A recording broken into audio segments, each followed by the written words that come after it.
उस डर नूं ऊर्जा च वरतन के लिए इन्होंने दृष्टि बनाई है तो फिर वो रचनावां जिहड़ियां लिखियां। ये भी इन्हों की जिहड़ी हैगी आ मैं कहना प्राप्ति है बचपन के जो इन्होंने हंडाया, जो इन्होंने इत्थों तक पहुँचे ने। कोई बंदा भी चाहे बलदेव है चाहे गुरमीत है, कोई भी जिहड़े साहित्यकार इत्थे बैठे ने, इन्होंने जो प्राप्तियां कीतियां ने वो एक दिन दियां नहीं आ, वो लंबी प्रक्रिया हैगी आ। उस तो लंबी शिक्षा प्राप्त की, लंबा ज्ञान प्राप्त किया, फिर उस ज्ञान नूं जिहड़ा हैगा अपनी रचनावां दे विच ढालिया।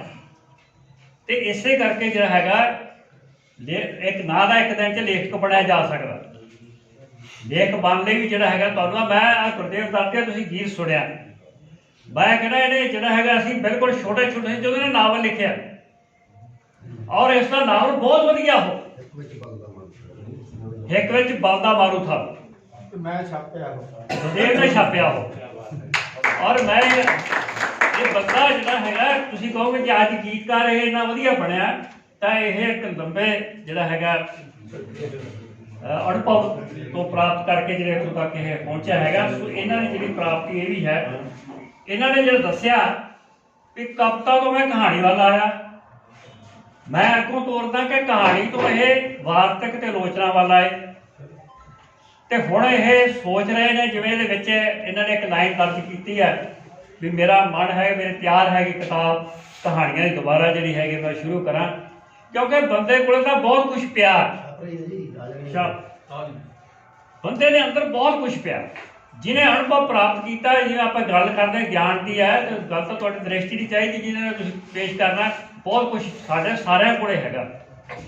वो मैं एक बार जसवंत कंवल नाल मैं गल की, मैं उन्हें कहा कंवल साहब तुसीं मतलब कोई तरीका दसो भी नावल असीं लिख सकते हैं।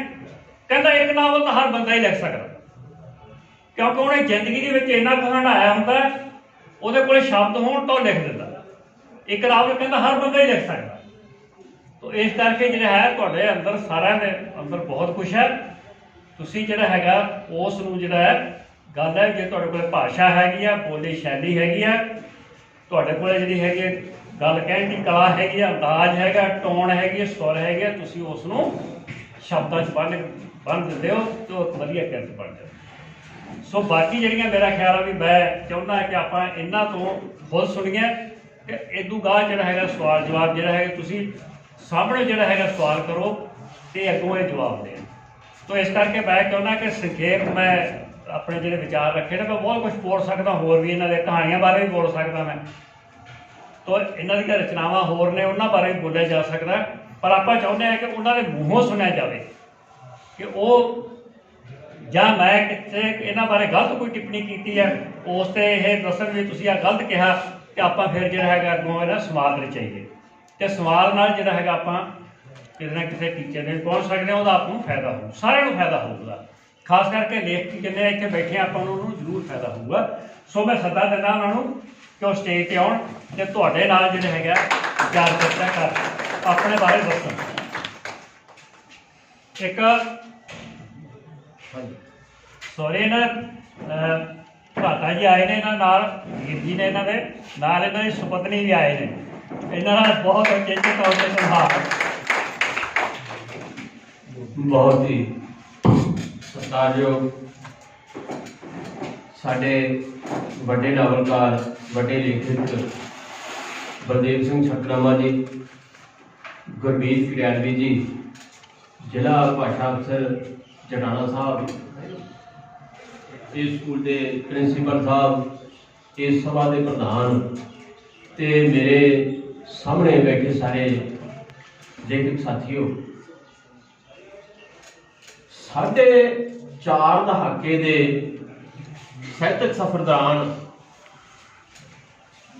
मैनू लेखक सभावां तो इलावा बहुत सारे कालजां ते स्कूलों के विद्यार्थियों के रूबरू होने का मौका मिले, पर मैं समझदा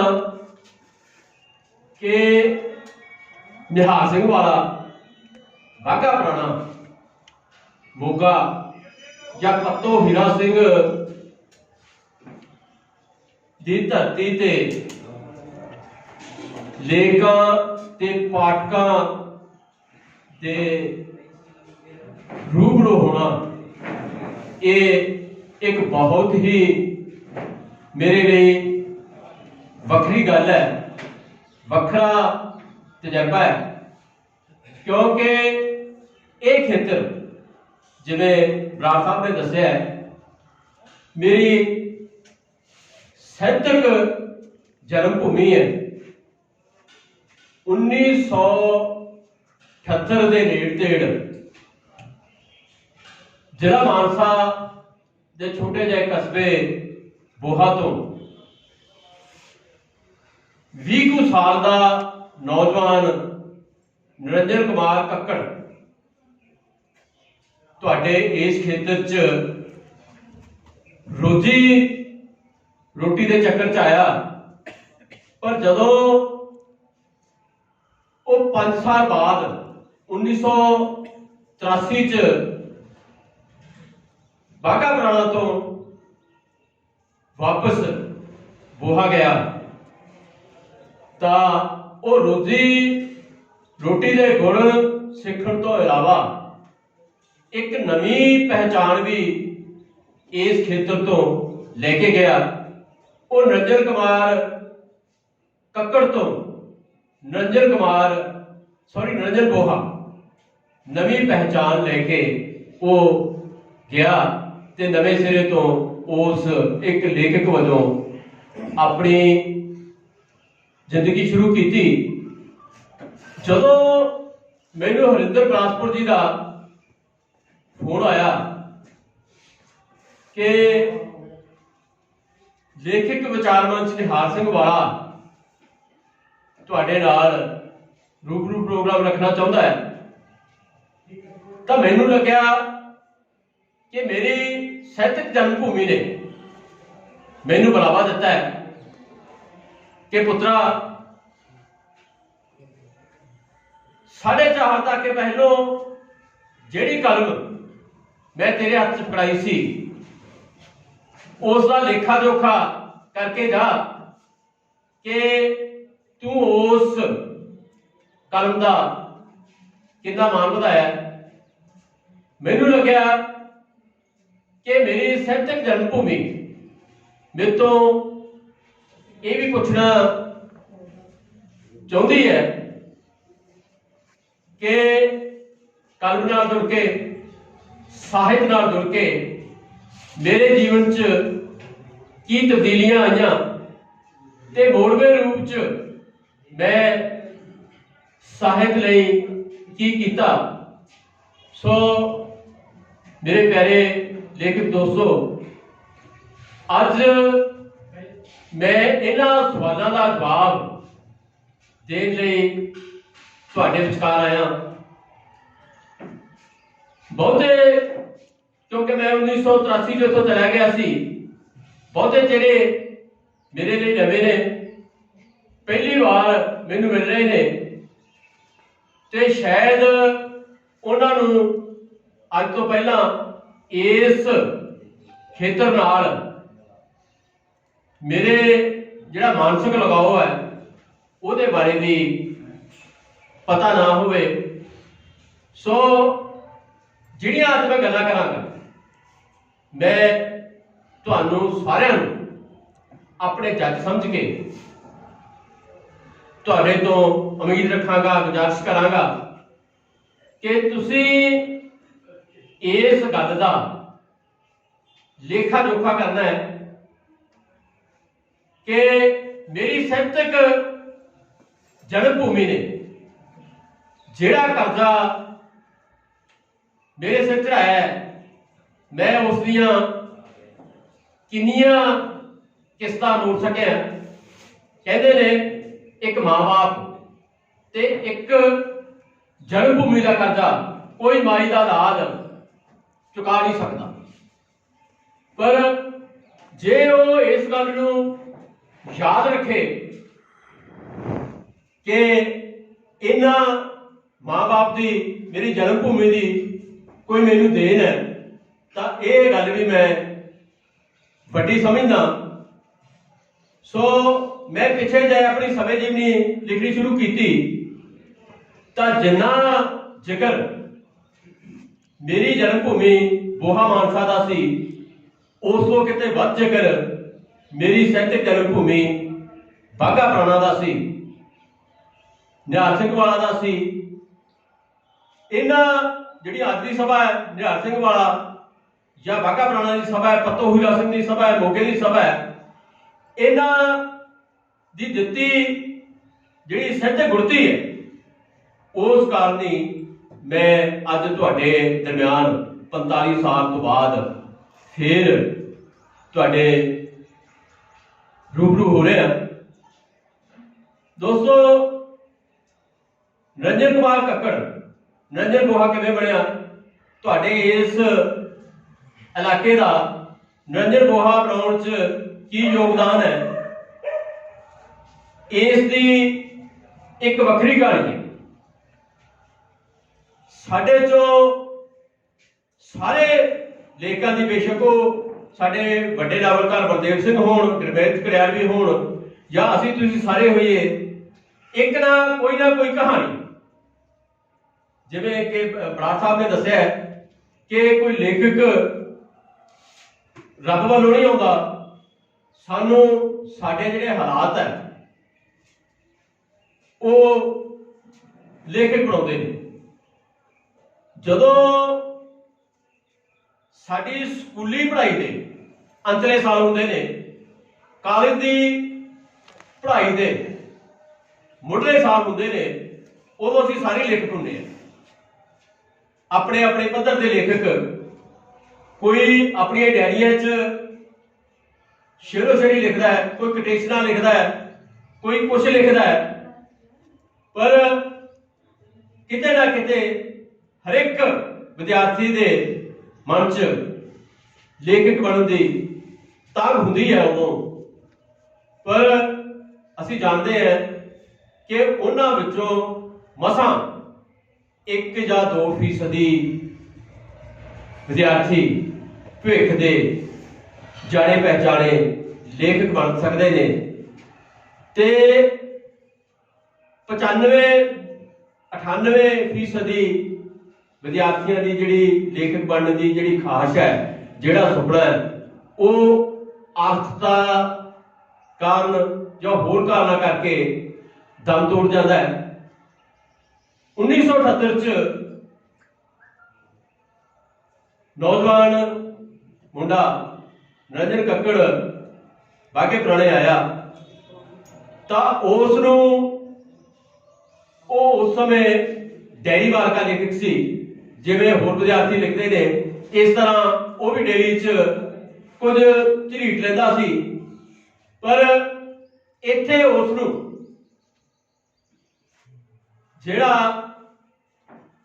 एक जिवें कहंदे चंगी भोई मिल जाए तो बीज छेती पुगर पैंदा है, इहो जिहा वातावरण मिलिया, तुहाडी इहो जी हल्लाशेरी मिली कि वो लेखक बनने वाला तुर पिया। दोस्तों, मैं समझदा कि लेखक बनने लई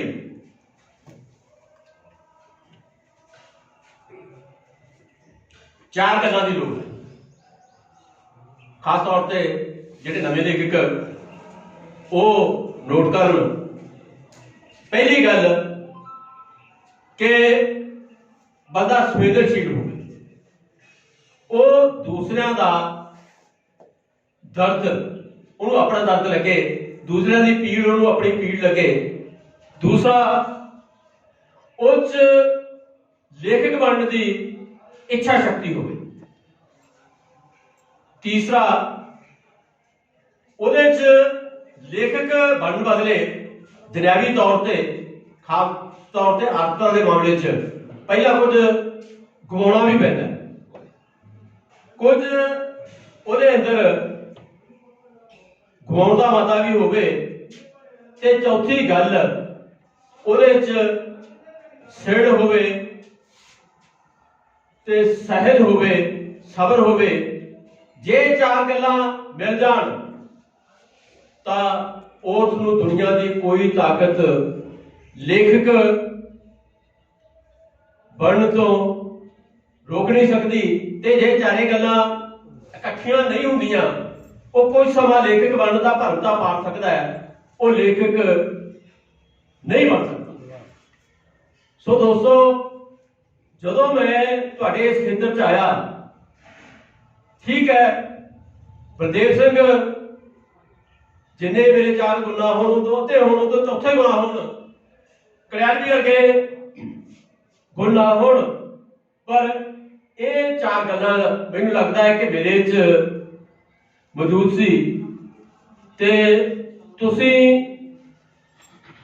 ਮੈਨੂੰ ਹਲਾਸ਼ੇਰੀ ਦਿੱਤੀ, ਮੈਨੂੰ ਉਤਸ਼ਾਹ ਦਿੱਤਾ, ਤੇ ਮੈਂ ਲਿਖਣ ਦੇ ਰਾਹ ਪੈ ਗਿਆ।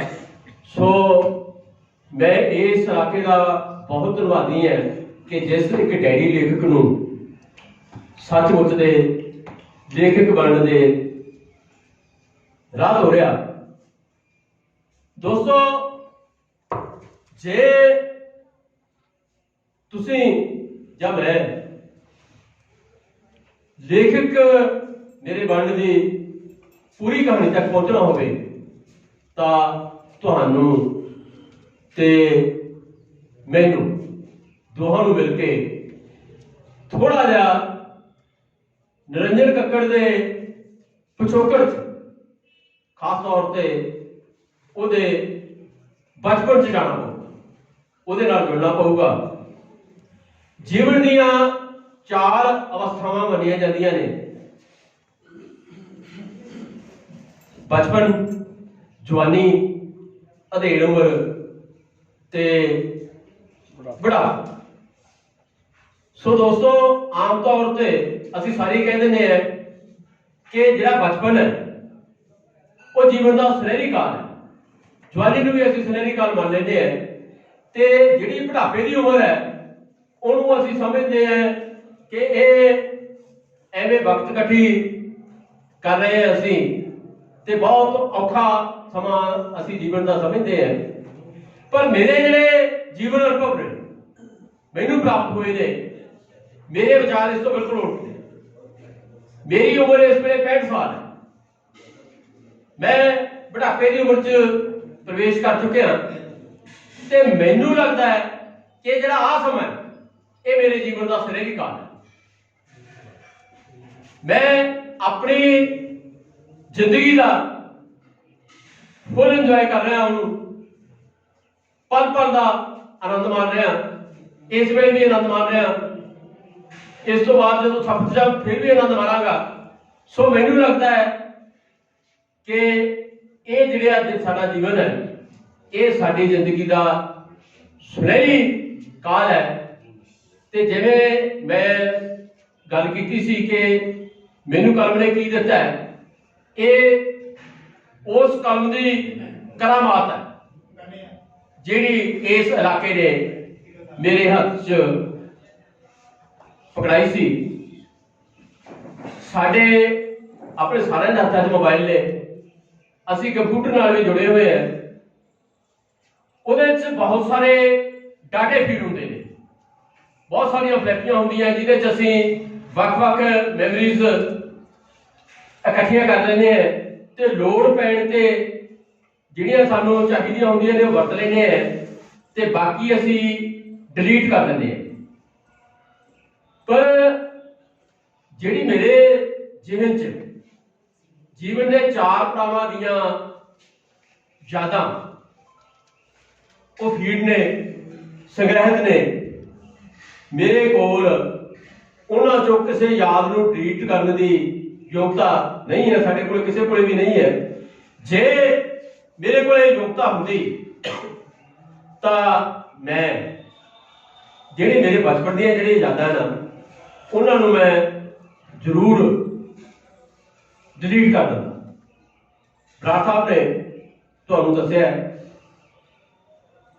ਅਸਲ 'ਚ ਜਦੋਂ ਮੇਰੇ ਬਚਪਨ ਦੇ ਮੁੱਢਲੇ ਬਣੇ ਸੀ, ਜਦੋਂ ਮੈਂ ਹੱਸਣਾ, ਖੇਡਣਾ, ਤੁਰਨਾ, ਪੜ੍ਹਨਾ, ਸ਼ਰਾਰਤਾਂ ਕਰਨਾ ਦੀ ਮੇਰੀ ਉਮਰ ਸੀ, ਉਦੋਂ ਮੈਂ ਸਿੱਖਣਾ ਸੀ, ਉਹ ਜਿਹੜੇ ਮੇਰੇ ਬਰੇ ਹੈ ਉਹ ਬਿਮਾਰੀ ਦੇ ਲੇਖੇ ਲੱਗ ਗਏ, ਸੋਕੜੇ ਦੀ ਬਿਮਾਰੀ। ਹੁਣ ਤਾਂ ਵਿਗਿਆਨ ਨੇ ਬੜਾ ਕਾਬੂ ਪਾ ਲਿਆ ਇਸ ਬਿਮਾਰੀ ਤੇ ਨੇ। ਉਦੋਂ 1956 ਦੇ ਨੇੜੇ ਤੇੜ ਜਦੋਂ ਮੇਰਾ ਜਨਮ ਹੋਇਆ, ਉਦੋਂ ਕੋਈ ਸਾਡੇ ਬਹੁਤੇ ਇਲਾਜ ਨਹੀਂ ਸੀ ਹੁੰਦੇ, ਘਰ ਦੀ ਆਦਤਾਂ ਦੀ ਸਾਡੀ ਇਹੋ ਜਿਹੀ ਹੁੰਦੀ ਸੀ। ਸੋ ਮੇਰੇ ਭਾਈ ਸਾਹਿਬ ਮੇਰੇ ਵੱਡੇ ਸਾਡੇ ਵਿਚਕਾਰ ਬੈਠੇ ਨੇ। ਇੱਕ ਗੱਲੋਂ ਮੈਂ ਇਹਨਾਂ ਨਾਲੋਂ ਬਹੁਤ ਖੁਸ਼ਕਿਸਮਤ ਹੈ ਕਿ ਇਹਨਾਂ ਨੂੰ ਮਾਂ ਦੀ ਗੋਦ 1.5 ਸਾਲ ਜਾਂ 2 ਸਾਲ ਨਸੀਬ ਹੋਈ ਹੋਣੀ ਹੈ, ਤੇ ਮੈਨੂੰ 6 ਸਾਲ ਮਾਂ ਦੀ ਗੋਦ ਵਿੱਚ ਨਸੀਬ ਹੋਈ, ਕਿਉਂਕਿ ਮੇਰੀ ਲੱਤਾਂ ਕਮਜ਼ੋਰ ਸੀ, ਮੈਂ ਤੁਰ ਫਿਰ ਨਹੀਂ ਸਕਦਾ। 6 ਸਾਲ ਤੱਕ ਮੈਂ ਮਾਂ ਦੀ ਗੋਦ 'ਚ ਰਿਹਾ। 7ਵੇਂ ਸਾਲ ਜਦੋਂ ਮੈਂ ਸਕੂਲੀ ਜੀਵਨ 'ਚ ਪ੍ਰਵੇਸ਼ ਪਾਇਆ, ਮੈਂ ਤੁਰ ਫਿਰ ਸਕਦਾ ਸੀ ਉਦੋਂ, ਪਰ ਭੱਜ ਨਹੀਂ ਸੀ ਸਕਦਾ, ਦੌੜ ਨਹੀਂ ਸੀ ਸਕਦਾ, ਖੇਡ ਨਹੀਂ ਸੀ ਸਕਦਾ। ਸੋ ਉਸ ਸਮੇਂ ਜਿਹੜਾ ਮੇਰੇ ਖਿਆਲ 'ਚ ਮੇਰੇ ਲੇਖਕ ਬਣਨ ਦੀ ਬੀਜ ਪੈਦਾ ਹੋ ਗਏ ਮੇਰੇ ਅੰਦਰ। ਖਾਸ ਤੌਰ ਤੇ ਜਿਹੜਾ ਇੱਕ ਖੇਡਾਂ ਦਾ ਪੀੜ ਹੁੰਦਾ ਸੀ, ਤੁਹਾਨੂੰ ਸਾਰਿਆਂ ਨੂੰ ਖੇਡਾਂ ਦਾ ਪੀੜ ਬੜਾ ਵਧੀਆ ਲੱਗਦਾ ਹੋਣਾ, ਤੁਸੀਂ ਲੰਘ ਕੇ ਆਏ ਹੋ ਸਾਰੇ, ਤੇ ਮੈਨੂੰ ਸਭ ਤੋਂ ਜ਼ਿਆਦਾ ਡਰ ਖੇਡਾਂ ਦੇ ਪੀੜ ਤੋਂ ਲੱਗਦਾ ਸੀ। ਜਦੋਂ ਮੈਂ ਖੇਡਣ ਦੀ ਕੋਸ਼ਿਸ਼ ਕਰਦਾ, ਲੱਤਾਂ ਭਾਰਨਾ ਝੱਲਦੀਆਂ, ਮੈਂ ਡਿੱਗ ਪੈਂਦਾ, ਆਪਣੇ ਜਮਾਤੀਆਂ ਦੇ ਮਜ਼ਾਕ ਦਾ ਪਾਤਰ ਬਣਦਾ, ਆਪਣੇ ਅਧਿਆਪਕਾਂ ਦੇ ਮਜ਼ਾਕ ਦਾ ਪਾਤਰ ਬਣਦਾ। ਤੁਸੀਂ ਕਲਪਨਾ ਕਰੋ ਕਿ ਤੁਹਾਡੀ ਸਾਰੀ ਜਮਾਤ ਖੇਡ ਰਹੀ ਹੋਵੇ ਤੇ ਤੁਸੀਂ ਗਰਾਊਂਡ ਤੋਂ ਬਾਹਰ ਬੈਠੇ ਲਲਚਾਈਆਂ ਨਜ਼ਰਾਂ ਨਾਲ ਦੇਖ ਰਹੇ ਹੋ, ਤਾਂ ਤੁਹਾਡੇ ਦਿਲ ਤੇ ਕੀ ਬੀਤੇਗੀ। ਸੋ ਮੇਰਾ ਜਿਹੜਾ ਬਚਪਨ ਹੈ, ਜਿਹੜਾ ਸਕੂਲੀ ਜੀਵਨ ਹੈ, ਉਹ ਸੱਚਮੁੱਚ ਜਿਵੇਂ ਬਰਾੜ ਸਾਹਿਬ ਨੇ ਕਿਹਾ ਕਿ ਦੱਬੂ ਕਿਸਮ ਦਾ ਰਿਹਾ। ਮੈਨੂੰ ਹਰ ਟਾਈਮ ਤੇ ਇਹ ਡਰ ਰਹਿੰਦਾ ਕਿ ਕੋਈ ਮੇਰਾ ਮਜ਼ਾਕ ਨਾ ਉਡਾ ਦੇ। ਮੇਰੇ ਸਰੀਰ ਦੀ ਜਿਹੜੀ ਬਣਤਰ ਉਸ ਸਮੇਂ ਦੀ ਸੀ, ਹੁਣ ਤਾਂ ਮੈਂ ਵੇਖ ਭਾਖਣ ਜੋਗਾ ਹੋ ਗਿਆ ਥੋੜਾ ਜਿਹਾ, ਪਰ ਉਦੋਂ ਮੇਰਾ ਸਰੀਰ ਇੰਨਾ ਕਮਜ਼ੋਰ ਸੀ ਕਿ ਮੈਨੂੰ ਡਰ ਲੱਗਿਆ ਰਹਿੰਦਾ ਕਿ ਮੇਰਾ ਕੋਈ ਮਜ਼ਾਕ ਨਾ ਉਡਾ ਦੇ। ਸੋ ਸੁਭਾਵਿਕ ਤੌਰ ਤੇ ਅਜਿਹੇ ਸਮੇਂ ਕੋਈ ਵੀ ਬੱਚਾ ਅੰਤਰਮੁਖੀ ਹੋ ਸਕਦਾ ਹੈ।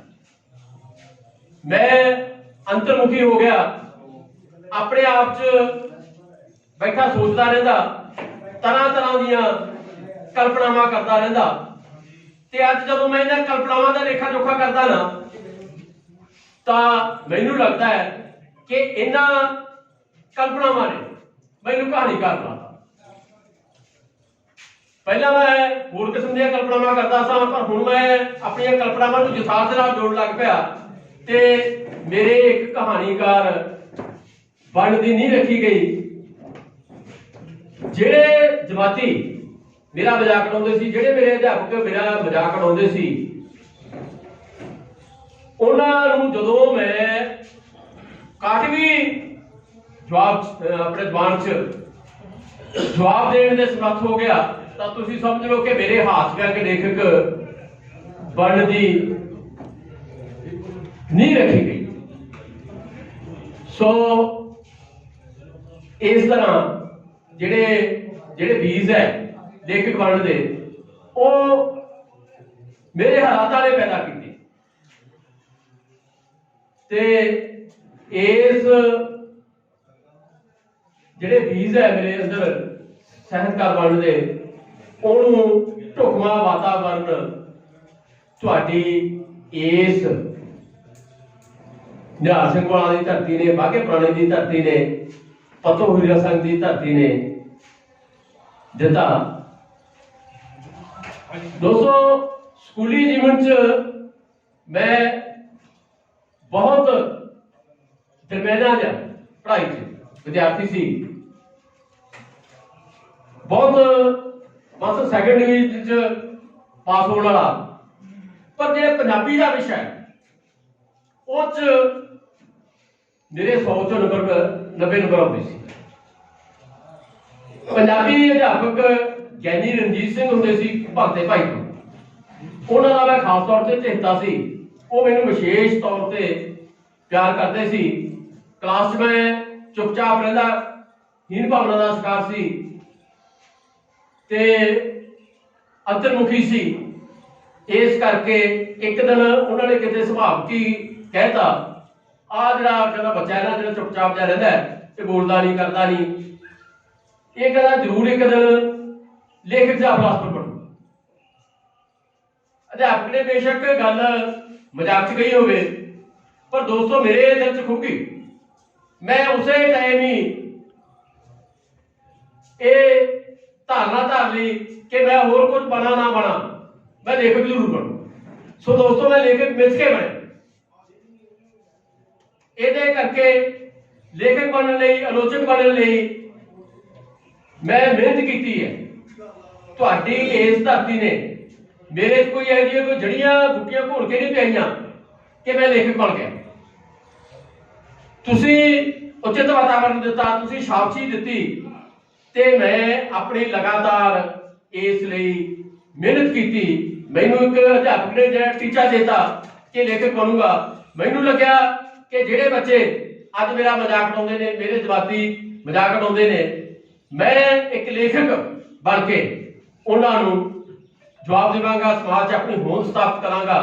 ते मैनू मान है कि मैं अज जेड़ा मेरे अध्यापक ने टीचा दिता सी मैनू लेखक बनने दा, उहनूं पूरा करके समाज च लेखक वजों, समाज सेवी वजों एक अपनी एक थां बनाई। सो दोस्तों आपां फिर मुड़दे हैं तुहाडे इस धरती वल कि तुहाडे इस खेतर ने मेरी लेखक बनने च किवें सहायता की। मेरे बड़े भाई साहब मेरे सरपरस्त भी ने बहुत फिक्र करते ने मेरा। ये मैनू बाघा पुराना ले आए, उदों बाघा पुराना सर्विस करते सी, सरकारी सर्विस ते सी, ते इन्हां ने मैनू रोजी रोटी ते करन लई फोटोग्राफी दी दुकान करवा दी। उत्थे साल 2 साल ता मेरी दुकान रही, पर जदों मेरे अंदरला जिहड़ा अंतर्मुखी मुंडा सी वो बाहरमुखी होण दी खास कर लग पिया। वो अपना होंद दा प्रगटावा करन लग पिया, तां उस नूं बहुत सारे लेखकां दा ते कामरेडां दा साथ मिल पिया। सो साल 2 साल बाद जिहड़ी मेरी फोटोग्राफी दी दुकान सी वो गाहक उहदे च घट आउंदे, कामरेड ते लेखक वध आउण लग पे, अड्डा बन गई। जिहड़ा भी किसी पासों आउंदा वो नजर मोही दुकान ते आ जांदा। भाई साहब मेरे कई बार नाराज भी हो जाते बई तू इन्हां चों की करदा, क्यों ये अपनी थां ते सच्चे सी। ये मेरा भविख आर्थिक तौर पर मेरे जड़ा लाउणा चाहुंदे सी ते इन्हां नूं लगदा कि ये अपना भविख गवा रहा। किसी वेले ये मैनूं प्यार नाल समझाउंदे, किसी वेले गुस्से नाल भी समझाउंदे, पर जिहड़ा नवे विचारां दा, क्योंकि पिछले समय मैं बहुत दबू तुहानूं दस्सिया कि शख्सियत रही है मेरी, जदों मैनूं नवां हुलारा मिलिया विचारां दा तां मैं इन्हां दी गल्लां भी बहुत घट गाउणियां ते मैं आपदे राह ते तुरदा रहा। मेरी दुकान ते 3 किस्म के कामरेड आउंदे, CPI, CPM ते CPI ML। नक्सली जिन्हां चों जे CPI दी मैं गल करां तां उन्हां चों जिहड़े प्रमुख नाम है, एक तां सी कामरेड जोगिंदर सांभर, कामरेड जोगिंदर सांभर जो भुपिंदर सांभर जी दे भरा जी अपने जिहड़े बड़े कम्युनिस्ट नेता सी दे ਉਹਦੇ ਭਰਾ ਸੀ ਤੇ ਇੱਥੇ ਬਿਜਲੀ ਬੋਰਡ 'ਚ ਉਦੋਂ ਮੁਲਾਜ਼ਮ ਸੀ। ਕਾਮਰੇਡ ਤੇ ਚੱਲੂ ਵਾਲਾ ਤੇ ਵੀਰੂ ਗੁਪਤਾ, ਕੁਝ ਸੀਪੀਆਈ ਦੇ ਆਉਂਦੇ, ਸੀਪੀਐਮ ਵੱਲੋਂ ਮੇਰੇ ਜਿਨ੍ਹਾਂ ਨੂੰ ਮੈਂ ਹੁਣ ਵੀ ਉਸਤਾਦ ਮੰਨਦਾ, ਦਿਲੋਂ ਮੰਨਦਾ, ਕਾਮਰੇਡ ਸੁਰਜੀਤ ਗਿੱਲ ਘੋੜੀਆ, ਜਿਨ੍ਹਾਂ ਦਾ ਆਟਾ ਮੇਰੀ ਦੁਕਾਨ ਤੇ ਹੁੰਦਾ। ਸੀਪੀਐਮ ਵੱਲੋਂ ਸੀਪੀਐਮ ਵੱਲੋਂ ਬੰਤ ਮਾਨੂਕੀ ਤੇ ਸੰਤ ਰਾਮ ਉਦਾਸੀ ਲੰਘਦੇ ਟੱਪਦੇ ਜਦੋਂ ਵੀ ਆਉਂਦੇ ਉਹਨਾਂ ਦਾ ਟਿਕਾਣਾ ਮੇਰੇ ਕੋਲੇ ਹੁੰਦਾ। ਜਦੋਂ ਦੋ ਤਰ੍ਹਾਂ ਦੇ ਕਾਮਰੇਡ ਇਕੱਠੇ ਹੋ ਜਾਂਦੇ ਤਾਂ ਘੰਟਾ ਬੱਧੀ ਬਹਿਸਾਂ ਚੱਲ ਪੈਂਦੀਆਂ। ਸੋ ਦੋਸਤੋ, ਜਿਹੜੀ ਮੇਰੀ ਆਲੋਚਕ ਵੰਡ ਦੀ ਜਿਹੜੀ ਹੈ ਨਹੀਂ ਹੈ, ਉਹ ਉਹਨਾਂ ਪੈਸਾ ਨੇ ਰੱਖੀ।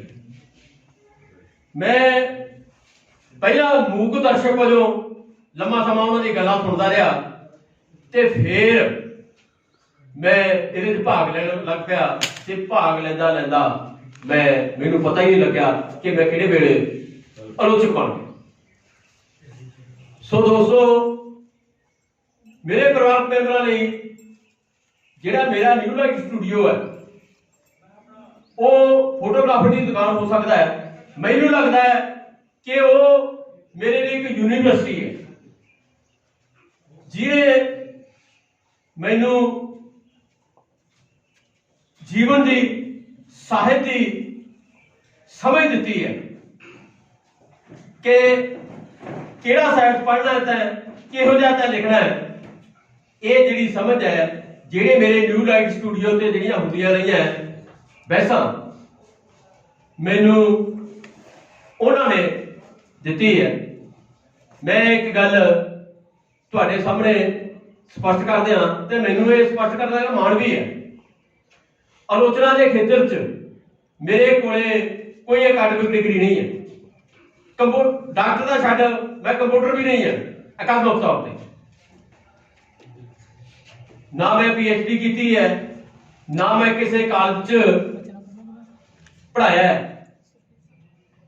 ਪਰ ਇੱਕ ਕਹਾਵਤ ਹੈ, ਕਰਤ ਕਰਤ ਅਭਿਆਸ ਕੇ ਜਨਮਤ ਹੋਤ ਜਾਣ, ਰਸਰੀ ਆਵਤ ਜਾਤ ਹੈ ਸਿਰ ਪਰ ਨਿਸ਼ਾਨ। ਮੈਂ ਆਲੋਚਨਾ ਦੇ ਖੇਤਰ 'ਚ ਆਪਣੇ ਅਭਿਆਸ ਨਾਲ, ਆਪਣੀ ਮਿਹਨਤ ਨਾਲ ਜਿੰਨੀ ਕੁ ਥਾਂ ਬਣਾਈ ਹੈ, ਮੈਨੂੰ ਮਾਣ ਹੈ ਕਿ ਮੇਰੇ ਲਿਖੇ ਪਰਚੇ ਯੂਨੀਵਰਸਿਟੀਆਂ 'ਚ ਵੀ ਪੜ੍ਹੇ ਜਾਂਦੇ ਨੇ, ਅਕਾਦਮੀਆਂ 'ਚ ਵੀ ਪੜ੍ਹੇ ਜਾਂਦੇ ਨੇ। ਤੇ ਮੈਨੂੰ ਇਸ ਵੀ ਮਾਣ ਹੈ ਕਿ ਮੈਂ ਸ਼ਾਇਦ ਜਿਹੜਾ ਪੁਸਤਕ ਸੱਭਿਆਚਾਰ ਹੈ ਜਾਂ ਕਿਤਾਬਾਂ ਬਾਰੇ ਜਿਹੜਾ ਲਿਖਣਾ ਹੈ, ਹੁਣ ਵੀ ਮੈਂ ਸਭ ਤੋਂ ਵੱਧ ਸਰਗਰਮ ਲੇਖਕ ਹੈ ਇਸ ਪਾਸੇ। ਮੇਰੇ ਕੋਲੇ 15-20 ਪੁਸਤਕਾਂ ਹਰ ਮਹੀਨੇ ਆਉਂਦੀਆਂ, ਜਿਨ੍ਹਾਂ ਚੋਂ ਮੈਂ 4-5 ਕਿਤਾਬਾਂ ਬਾਰੇ ਜਿਹੜੀ ਹੁਣ ਪਹਿਲਾਂ ਮੈਂ ਹਰਕਤੀ ਬਾਰੇ ਲਿਖਣ ਦੀ ਕੋਸ਼ਿਸ਼ ਕਰਦਾ ਤਾਂ ਹੁਣ ਮੈਂ ਚੋਣ ਕਰਨ ਲੱਗ ਪਿਆ ਕਿ ਮੈਂ ਕਿਹੜੀ ਕਿਤਾਬ ਬਾਰੇ ਲਿਖਣਾ ਤੇ ਕਿਹੜੀ ਬਾਰੇ ਨਹੀਂ ਲਿਖਣਾ। ਸੋ ਦੋਸਤੋ, ਮੇਰਾ ਮੰਨਣਾ ਹੈ ਇਹ ਵੀ ਕਿ ਸਾਨੂੰ ਡਿਗਰੀਆਂ ਲੇਖਕ ਨਹੀਂ ਬਣਾ ਸਕਦੀਆਂ, ਸਾਨੂੰ ਜਿਹੜੀ ਹੈ PhDਆਂ, ਡਾਕਟਰੇਟਾਂ ਆਲੋਚਕ ਨਹੀਂ ਬਣਾ ਸਕਦੀਆਂ। ਜੇ ਕਿਸੇ ਨੇ ਲੇਖਕ ਬਣਨਾ ਹੈ ਤਾਂ ਜਸਵੰਤ ਸਿੰਘ ਕੰਵਲ ਵਰਗਾ 10-12 ਜਮਾਤਾਂ ਪੜ੍ਹ ਕੇ ਵੀ ਦੁਨੀਆ ਦਾ ਵੱਡਾ ਨਾਵਲਕਾਰ ਬਣ ਸਕਦਾ ਹੈ। ਤੇ ਜਿਹਦੇ 'ਚ ਲਗਨ ਹੈ, ਜਿਹਦੇ 'ਚ 4 ਗੁਣ ਹੈ, ਉਹ ਕਲਕੱਤੇ ਦੀਆਂ ਸੜਕਾਂ ਤੇ ਟਰੱਕ ਚਲਾਉਂਦਾ ਵੀ ਦੁਨੀਆ ਦਾ ਨਾਮਵਰ ਨਾਵਲਕਾਰ ਤੇ ਕਹਾਣੀਕਾਰ ਬਣ ਸਕਦਾ। ਸੋ ਦੋਸਤੋ, ਮੈਨੂੰ ਲੱਗਦਾ ਹੈ ਕਿ ਇਸ ਖੇਤਰ ਨੇ ਮੈਨੂੰ ਲੇਖਕ ਤੇ ਆਲੋਚਕ ਬਣਾਉਣ 'ਚ ਵਿਸ਼ੇਸ਼ ਭੂਮਿਕਾ ਨਿਭਾਈ ਹੈ। ਮੈਂ ਇਸ ਦਾ ਆਭਾਰੀ ਹਾਂ। ਜਦੋਂ ਮੈਂ ਲਿਖਣਾ ਸ਼ੁਰੂ ਕੀਤਾ ਉਦੋਂ ਜਿਹੜੀ ਕਵਿਤਾ ਹੈ ਉਹ ਸਾਹਿਤ ਦੇ ਖੇਤਰ ਦੀ ਪ੍ਰਵੇਸ਼ ਦੁਆਰ ਸੀ ਤੇ ਜਿਹੜਾ ਅੱਜ ਨਾਵਲ ਲਿਖਦੇ ਨੇ ਉਹ ਵੀ ਪਹਿਲਾਂ ਕਵਿਤਾ ਲਿਖ ਕੇ ਸਭਾਵਾਂ 'ਚ ਲਿਆਉਂਦੇ, ਉੱਥੇ ਪੜ੍ਹਦੇ ਤੇ ਉਸ ਤੋਂ ਬਾਅਦ ਹੋਰ ਵਧਾਵਾਂ ਜਾਂਦੇ। ਮੈਂ ਵੀ ਇੱਕ ਸਫ਼ਰ ਡੇਰੀ ਦੇ ਵਿੱਚ ਮੈਂ ਪਹਿਲਾਂ ਕਵਿਤਾਵਾਂ ਲਿਖਦਾ ਸਾਂ। ਇੱਕ ਕਵਿਤਾ ਲੇਖਕ ਤੋਂ ਕੀਤਾ। ਮੈਂ ਕਾਮਰੇਡਾਂ ਦੀ ਸੰਗਤ 'ਚ ਪੈ ਕੇ ਪਹਿਲਾਂ ਸਰਬ ਭਾਰਤ ਨੌਜਵਾਨ ਸਭਾ ਦਾ ਮੈਂਬਰ ਬਣਿਆ ਤੇ ਫਿਰ CPI ਦਾ ਕਾਰਡ ਬਣ ਗਿਆ। ਇੱਕ ਵਾਰ ਮੈਂ ਸਰਬ ਭਾਰਤ ਨੌਜਵਾਨ ਸਭਾ ਦਾ ਉਦੋਂ ਬਲਾਕ ਦਾ ਸਕੱਤਰ ਸਾਂ। ਅਸੀਂ ਮਈ ਦੇ ਵਿੱਚ ਪ੍ਰੋਗਰਾਮ ਕਰਾਇਆ ਤੇ ਉੱਥੇ ਮੈਂ ਹੌਸਲਾ ਕਰ ਲਿਆ ਕਵਿਤਾ ਪੜ੍ਹਨ ਦਾ। ਮੈਂ ਉੱਥੇ ਕਵਿਤਾ ਪੜ੍ਹੀ ਮਿਹਰਬਾਨੀ, ਤਾਂ ਮੇਰੇ ਜਿਹੜੇ ਕਾਮਰੇਡ ਸੀ ਉਹਨਾਂ ਨੇ ਸੁਝਾਅ ਦਿੱਤਾ ਕਿ ਤੂੰ ਇਸ ਨੂੰ ਨਵਾਂ ਜ਼ਮਾਨਾ ਜਾਂ ਲੋਕ ਲਹਿਰ ਅਖਬਾਰ, ਉਦੋਂ ਕਾਮਰੇਡਾਂ ਦੇ 2 ਅਖਬਾਰ ਹੁੰਦੇ ਸੀ, ਹੁਣ ਵੀ 2 ਹੈ, ਹੁਣ ਦੇਸ਼ ਸੇਵਕ ਰਲ ਗਿਆ, ਉਹਨਾਂ ਛਪ ਕੇ ਭੇਜਦੇ। ਮੈਂ 1981 ਚ ਆਪਣੀ ਪਹਿਲੀ ਕਵਿਤਾ ਮਿਹਰਬਾਨੀ ਲੋਕ ਲਹਿਰ ਨੂੰ ਭੇਜੀ ਤੇ ਹਫ਼ਤੇ ਬਾਅਦ ਛਪ ਗਈ ਤੇ ਉਸ ਤੋਂ ਬਾਅਦ ਮੈਨੂੰ ਯਕੀਨ ਹੋ ਗਿਆ ਕਿ ਮੈਂ ਲੇਖਕ ਬਣ ਸਕਦਾ। ਸੋ ਦੋਸਤੋ, ਮੇਰੀ ਪਹਿਲੀ ਰਚਨਾ ਤੁਹਾਡੇ ਖੇਤਰ 'ਚ ਛਪੀ। ਕਵਿਤਾ ਤੋਂ ਬਾਅਦ ਮੇਰੇ ਅੰਦਰ ਇੱਕ ਕਟਾਕਸ਼ੀ ਲੇਖਕ ਵੀ ਬੈਠਾ ਸੀ, ਕਿਉਂਕਿ ਜਦੋਂ ਆਪਾਂ ਸਿੱਧੀ ਗੱਲ ਨਹੀਂ ਕਰ ਸਕਦੇ, ਲੁਕਵੇਂ ਰੂਪ 'ਚ ਕਰਦੇ ਆ। ਫਿਰ ਮੈਂ ਹਾਸ ਕਰਕੇ ਲਿਖਣ ਲੱਗਿਆ। ਹਾਸ ਵਿਅੰਗ ਤੋਂ ਬਾਅਦ ਮਿੰਨੀ ਕਹਾਣੀ ਵੀ ਲਿਖੀ ਮੈਂ। ਫਿਰ ਮਿੰਨੀ ਕਹਾਣੀ ਦੀ ਆਲੋਚਨਾ ਦਾ ਖੇਤਰ ਬਿਲਕੁਲ ਖਾਲੀ ਪਿਆ ਸੀ, ਹੋਰ ਵਿਧਾਵਾਂ ਦੇ ਬਹੁਤ ਸਾਰੇ ਆਲੋਚਕ ਸੀ, ਮਿੰਨੀ ਕਹਾਣੀ 'ਚ ਆਲੋਚਨਾ ਕਰਨ ਵਾਲਾ ਕੋਈ ਨਹੀਂ ਸੀ। ਤਾਂ ਮੈਂ ਆਲੋਚਨਾ ਦੀ ਜਿਹੜੀ ਕਿਤਾਬ ਮਿੰਨੀ ਕਹਾਣੀ ਵਿਧਾ ਤੇ ਵਿਸ਼ਾਗਤ ਤੇ ਸ਼ਿਲਪ ਵਿਧਾਨ ਉਹ ਲਿਖੀ। ਇਸ ਤੋਂ ਬਾਅਦ ਮੈਂ 2 ਵਾਰਤਕ ਪੁਸਤਕਾਂ ਲਿਖੀਆਂ, ਪਰ ਮੇਰਾ ਜਿਹੜਾ ਸਭ ਤੋਂ ਪਹਿਲਾ ਪਿਆਰ ਹੈ ਉਹ ਕਹਾਣੀ ਹੈ। ਮੈਂ ਇੱਕ ਕਹਾਣੀਕਾਰ ਦੇ ਤੌਰ ਤੇ ਪਹਿਚਾਣ ਬਣਾਉਣ ਦੇ ਇਰਾਦੇ ਨਾਲ ਸਾਹਿਤ ਦੇ ਖੇਤਰ 'ਚ ਆਇਆ ਸੀ ਤੇ ਮੈਂ ਆਪਣੀ ਪਹਿਲੀ ਪੁਸਤਕ ਵੀ ਕਹਾਣੀਆਂ ਦੀ ਛਪਾਈ, ਪਰ ਬਾਅਦ 'ਚ ਆਲੋਚਨਾ ਦੇ ਖੇਤਰ 'ਚ ਤੇ ਵਾਰਤਕ ਦੇ ਖੇਤਰ 'ਚ ਮੇਰਾ ਜਿਹੜਾ ਰੁਝਾਨ ਵੱਧ ਜਾਣ ਕਰਕੇ ਇਹ ਮੈਂ ਸਮਝਦਾ ਮੇਰੀ ਕਮੀ ਹੈ। ਮੈਂ ਸਵੀਕਾਰਦਾ ਕਿ ਮੈਨੂੰ ਅਜਿਹਾ ਨਹੀਂ ਸੀ ਕਰਨਾ ਚਾਹੀਦਾ। ਮੈਂ ਥੋੜਾ ਟੀਚਰ ਤੋਂ ਖੁੰਝ ਗਿਆ। ਮੈਂ 23 ਸਾਲ ਇਸ ਤੋਂ ਬਾਅਦ ਕੋਈ ਕਹਾਣੀ ਨਹੀਂ ਲਿਖੀ। ਮੇਰੀ ਖੁਸ਼ਕਿਸਮਤੀ ਹੈ ਕਿ ਲਾਕਡਾਊਨ ਲੱਗਿਆ ਤੇ ਲਾਕਡਾਊਨ 'ਚ ਬਸ ਮੈਨੂੰ ਐ ਸੀ ਕਾਫੀ ਜਿੱਦੇ ਮੇਰੇ ਦਿਮਾਗ 'ਚ ਇੱਕ ਕਹਾਣੀ ਫਿਰ ਰਹੀ ਸੀ ਕਿ ਮੈਂ ਕਿਹਾ ਮੈਂ ਦੁਬਾਰਾ ਯਤਨ ਕਰਕੇ ਵੇਖਾਂ। ਇੱਕ ਵਾਰੀ ਮੇਰਾ ਵਿਸ਼ਵਾਸ ਹੀ ਪਹੁੰਚ ਗਿਆ ਕਿ ਮੈਂ ਦੁਬਾਰਾ ਕਹਾਣੀ ਲਿਖ ਸਕਦਾ, ਪਰ ਮੈਂ ਕਹਾਣੀ ਲਗਾਤਾਰ ਪੜ੍ਹਦਾ ਰਿਹਾ। ਗੁਰਬੀਤ ਕਰਿਆ ਵੀ ਇਹ ਕਹਾਣੀਆਂ ਪੜ੍ਹ ਕੇ ਮੇਰੇ ਮਨ 'ਚ ਜ਼ਰੂਰ ਹੁੰਦਾ ਕਿ ਮੈਂ ਵੀ ਦੁਬਾਰਾ ਕਹਾਣੀ ਲਿਖਾਂ। ਸੋ ਮੈਂ ਇੱਕ ਕਹਾਣੀ ਲਾਕਡਾਊਨ 'ਚ ਲਿਖੀ ਤੇ ਉਹ ਉਸ ਸਮੇਂ ਦੇ ਚਰਚਿਤ ਪਰਚੇ ਰਾਗ ਛਪ ਗਈ। ਫਿਰ ਮੈਂ ਦੂਸਰੀ ਕਹਾਣੀ ਲਿਖੀ, ਉਹ ਹੁਣੇ ਸਵੀਕਾਰ ਕਰ ਲਈ। ਫਿਰ ਬਸ ਮੇਰੇ ਜਿਵੇਂ ਕਹਾਣੀਆਂ ਦਾ ਕੜ ਪਾੜ ਗਿਆ ਤੇ ਮੈਂ ਲਗਾਤਾਰ 12 ਕਹਾਣੀਆਂ ਲਿਖੀ। 12 ਕਹਾਣੀਆਂ ਉਹ ਸਿਰਜਣਾ, ਕਹਾਣੀ ਧਾਰਾ, ਕਹਾਣੀ ਪੰਜਾਬ, ਪੰਜਾਬੀ ਦੇ ਸਾਰੇ ਚੋਟੀ ਦੇ ਪਰਚਿਆਂ ਛਪ ਗਈਆਂ। ਤਾਂ ਮੈਨੂੰ ਲੱਗਿਆ ਕਿ ਹੁਣ ਮੈਨੂੰ ਪੁਸਤਕ ਵੀ ਛਪਾ ਲੈਣੀ ਚਾਹੀਦੀ ਹੈ, ਕਹਾਣੀ ਦੀ ਦੂਸਰੀ। ਸੋ ਦੋਸਤੋ, ਇਸੇ ਮਹੀਨੇ ਦੇ ਅੰਤ 'ਚ ਜਿਹੜੀ ਮੇਰੀ ਕਹਾਣੀਆਂ ਦੀ ਦੂਸਰੀ ਪੁਸਤਕ ਹੈ, ਤੂੰ ਇੰਜ ਨਾ ਕਰੀ, ਚੇਤਨਾ ਪ੍ਰਕਾਸ਼ਨ ਨੇ ਆਪ ਮੇਰੇ ਤੋਂ ਕਹਿ ਕੇ ਲਈ ਹੈ ਕਿ ਅਸੀਂ ਛਪਣੀ ਹੈ ਇਹ ਪੁਸਤਕ। ਇਸ ਮਹੀਨੇ ਉਹ ਤੁਹਾਡੇ ਦਰਮਿਆਨ ਛਪ ਕੇ ਆ ਜਾਏਗੀ। ਸੋ ਦੋਸਤੋ, ਇਸ ਤਰ੍ਹਾਂ ਮੈਂ ਲਗਾਤਾਰ ਉਹਨਾਂ ਲੇਖਕਾਂ ਚੋਂ ਹੈ ਤੇ ਮੈਂ ਬਲਦੇਵ ਸਿੰਘ ਵਰਗੇ ਲੇਖਕਾਂ ਤੋਂ ਖਾਸ ਤੌਰ ਤੇ ਪ੍ਰੇਰਨਾ ਲੈਣਾ ਕਿ ਜਿਹੜੇ ਹਰ ਰੋਜ਼ ਲਿਖਦੇ। ਮੈਨੂੰ ਨਹੀਂ ਲੱਗਦਾ ਕਿ ਆ ਜਿਹੜੇ ਕਹਿੰਦੇ ਸਾਨੂੰ ਵੀ ਕਵਿਤਾ ਉਤਰਦੀ ਹੈ, ਕਹਾਣੀ ਉੱਤੋਂ ਉਤਰਦੀ ਹੈ, ਉਹ ਵੱਡੇ ਲੇਖਕ ਨਹੀਂ ਬਣ ਸਕਦੇ। ਜਿੰਨਾ ਚਿਰ ਅਸੀਂ ਲਗਾਤਾਰ ਨਹੀਂ ਲਿਖਦੇ, ਜਿੰਨਾ ਚਿਰ ਅਸੀਂ ਲਗਾਤਾਰ ਅਭਿਆਸ ਨਹੀਂ ਕਰਦੇ, ਮੈਂ ਨਹੀਂ ਕਹਿੰਦਾ ਕਿ ਮੈਂ ਬਲਦੇਵ ਸਿੰਘ ਬਣਨਾ, ਪਰ ਮੇਰੀ ਇੱਛਾ ਜ਼ਰੂਰ ਹੈ ਕਿ ਮੈਂ ਬਲਦੇਵ ਸਿੰਘ ਦੇ ਨੇੜੇ ਪਹੁੰਚ ਜਾਵਾਂ। ਹੋ ਸਕਦਾ ਮਿਹਨਤ ਕਰਦਾ ਪਹੁੰਚ ਵੀ ਜਾਵਾਂ, ਪਰ ਮੇਰੀ ਇੱਛਾ ਹੈ। ਹੁਣ ਤਾਂ ਮੇਰੇ ਨਾਲ ਹੀ ਬੈਠੇ ਹੋ। ਨਹੀਂ ਫਿਰ ਵੀ ਇਸ ਕਰਕੇ ਮੈਂ ਕਦੇ ਵੀ ਲਿਖਣ ਚ ਨਾਗਾ ਨਹੀਂ ਪਾਇਆ, ਨਾ ਪੜ੍ਹਨ ਚ ਨਾਗਾ ਪਾਇਆ। ਮੈਂ ਮਹੀਨੇ ਚ 5-6 ਪੁਸਤਕਾਂ ਚੋਣਵੀਆਂ ਜ਼ਰੂਰ ਪੜ੍ਹਨੀ ਹੈ। ਮੈਂ ਹਰ ਰੋਜ਼ ਕੁਝ ਨਾ ਕੁਝ ਲਿਖਣਾ। ਜਦੋਂ ਮੇਰੇ ਦਿਮਾਗ 'ਚ ਕੁਝ ਵੀ ਨਾ ਲਿਖਣ ਨੂੰ ਹੋਵੇ ਤਾਂ ਵੀ ਮੈਂ ਲਿਖਣ ਨੂੰ ਬੈਠ ਜਾਣਾ। ਜਦੋਂ ਅਸੀਂ ਲਿਖਣ ਬੈਠ ਜਾਈਏ ਨਾ ਤਾਂ ਕਈ ਵਾਰੀ ਆਪਣੇ ਵਿਚਾਰ ਕੁਝ ਨਹੀਂ ਹੁੰਦਾ, ਪਰ ਉਹ ਆਪਣੇ ਜਿਹੜੇ ਵਿਚਾਰ ਹੈ ਇੱਕਦਮ ਇਕਾਗਰ ਹੋ ਜਾਂਦੇ ਆ। ਜਿਹੜੇ ਕੰਮ 'ਚ ਬੈਠੀਏ, ਇਹ ਮਾਨਸਿਕ ਇਕਾਗਰਤਾ ਦੀ ਖੇਡ ਹੈ ਲਿਖਣਾ। ਜਦੋਂ ਅਸੀਂ ਮਾਨਸਿਕ ਤੌਰ ਤੇ ਇਕਾਗਰ ਹੋ ਗਏ ਤਾਂ ਸਾਨੂੰ ਆਪਣੇ ਆਪ ਹੀ ਕੋਈ ਨਾ ਕੁਝ ਲਿਖਣ ਲਈ ਸੁੱਝ ਜਾਂਦਾ। ਸੋ ਮੈਂ ਇੱਕ ਡੰਗ, 2 ਡੰਗ ਰੋਟੀ ਦੀ ਭੁੱਖ ਦਾ ਸਹਾਰ ਸਕਦਾ, ਪਰ ਲਿਖਣ ਦੇ ਪੜ੍ਹਨ ਤੋਂ ਨਹੀਂ ਰਹਿ ਸਕਦਾ। ਮੈਂ ਬਾਹਰ ਸਫ਼ਰ ਤੇ ਜਾਵਾਂ,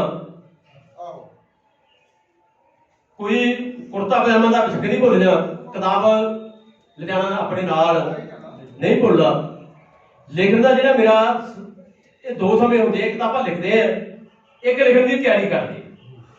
ਮੇਰਾ ਲਿਖਣ ਦਾ ਸਮਾਂ ਕੋਈ ਨਹੀਂ ਨਿਸ਼ਚਿਤ, ਪਰ ਜਿਹੜਾ ਲਿਖਣ ਦੀ ਤਿਆਰੀ ਕਰਨ ਦਾ ਸਮਾਂ ਹੈ, ਆਪਣੇ ਆਪਣੇ ਅਨੁਭਵ ਹੈ, ਉਹ ਜ਼ਿਆਦਾ ਸਵੇਰ ਦੀ ਸੈਰ, ਸ਼ਾਮ ਦੀ ਸੈਰ, ਨੀਂਦ ਤੋਂ ਆਉਣ ਤੋਂ ਪਹਿਲਾਂ ਤੇ ਰਾਤ ਨੂੰ ਕਿਸੇ ਕਾਰਨ ਨੀਂਦ ਖੁੱਲ ਜਾਣ ਤੋਂ ਬਾਅਦ।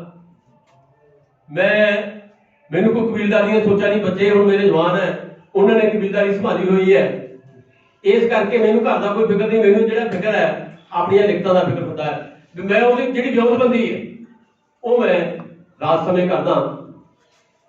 ਮੇਰਾ ਜੀਵਨ ਹੁਣ 3 ਹਿੱਸਿਆਂ 'ਚ ਵੰਡਿਆ ਹੈ, ਇੱਕ ਸਾਹਿਤ, ਇੱਕ ਪੱਤਰਕਾਰੀ, ਤੀਸਰਾ ਸਮਾਜ ਸੇਵਾ ਦੇ ਖੇਤਰ 'ਚ।